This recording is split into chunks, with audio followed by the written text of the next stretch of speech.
misalnya contoh, kalau misalnya saya sebut aja SMRC dan Carta Politika, maka common sense publik itu pasti akan mengatakan cenderung mendukung Ganjar. Kalau katakanlah sahabat saya ini Kodari misalnya, Indobarometer keluar surveinya, karena memang sudah menyatakan akan memperjuangkan satu putaran, maka orang punya pikiran di kepalanya, tendensinya pasti mendukung Prabowo. Bang.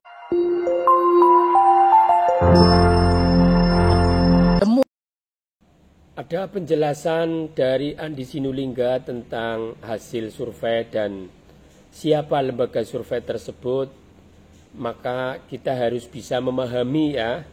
Jadi kita maklumi orang yang sedang bekerja di lembaga survei, mereka mencari duit dan tentunya membahagiakan orang yang memberi bayaran tersebut. Jadi kita tidak usah risau sebagai pendukung Amin, Anies Muhaimin tentang lembaga survei ini. Toh nyatanya juga mereka tidak bisa menghindari sampai saat ini perkembangan elektabilitas Anies Muhaimin terus merangkak naik.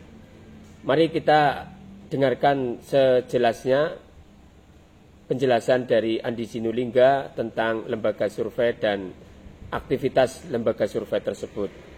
Semua kita bisa menyaksikan beda lembaga survei, beda hasil. Yang paling nampak adalah yang muncul di belakangan waktu ini. Yang surveinya di akhir minggu ketiga Oktober sampai dengan awal November. Coba lihat perbedaan-perbedaan itu. Carta Politika misalnya, itu menempatkan Ganjar Mahfud nomor 1 36%. Kemudian Pak Prabowo 34%.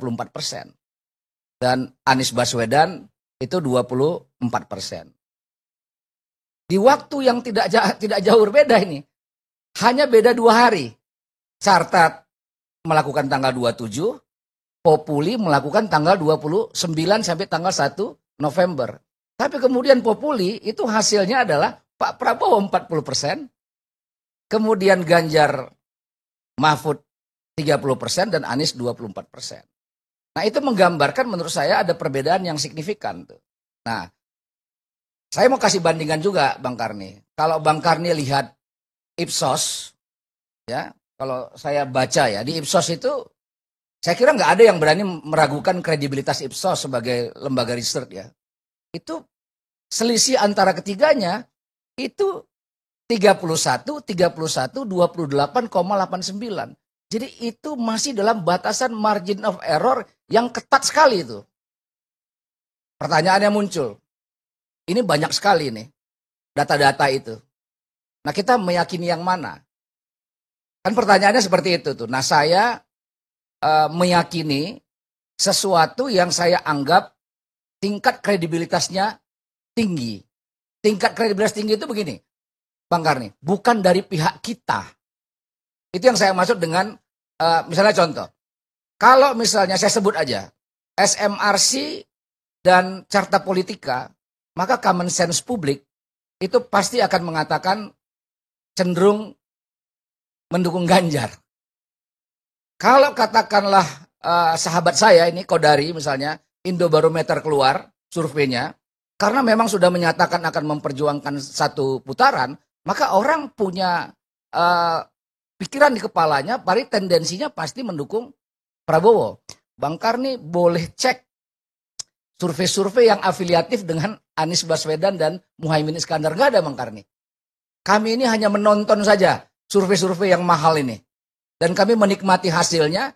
Dan yang mengembirakan kita adalah ada lembaga riset dari Prancis. Dia punya 50 cabang di 50 negara itu, Ipsos itu.